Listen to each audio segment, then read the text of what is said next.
You know, I remember when I was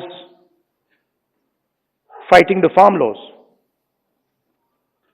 and he's not here anymore, so really I shouldn't say it, but I will. And Arun Jaitley ji was sent to me to threaten me.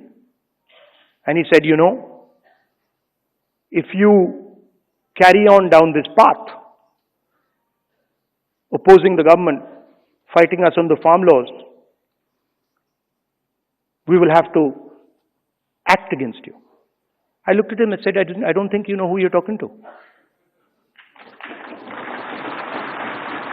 I don't think you have an idea who you're talking to. Congress में एक यही सच है कि उनकी हर बात झूठ है। दिन, सप्ताह, महीने, साल बीत गए, राहुल गांधी जी की एक चीज उनके अंदर बनी हुई है, वो है झूठ, झूठ और झूठ। कोई परिवर्तन नहीं और ना ही होने की कोई उम्मीद है। हर दिन एक नया झूठ, हर दिन एक नया प्रोपेगेंडा। कांग्रेस पार्टी को गंभीरता से लेना चाहिए कि ये झूठ फरेब की राजनीति कब तक चलेगी, देशवासियों को कब तक भ्रमित करेंगे और कांग्रेस कब तक भ्रम में जिएगी।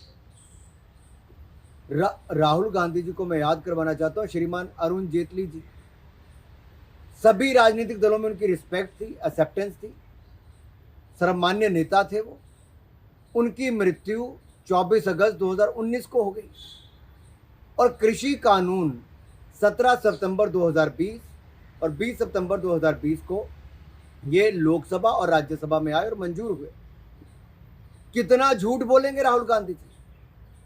जब बिल ही बाद में आए तो अरुण जी कब आए, उनकी मृत्यु हो चुकी थी, कब उनको धमकाने आए। श्रीमान राहुल गांधी जी को अरुण जेटली जी के परिवार से और भारतीय जनता पार्टी और देश से माफी मांगनी चाहिए, जो बार बार झूठ बोलते हैं। राहुल गांधी जी पर डेफेमेशन के इतने केस देश भर में चल रहे हैं कि झूठ बोलकर वो अदालतों में अब तक माफिया ही मांग रहे हैं। एक और झूठ राहुल गांधी जी और कांग्रेस पार्टी का सामने आया।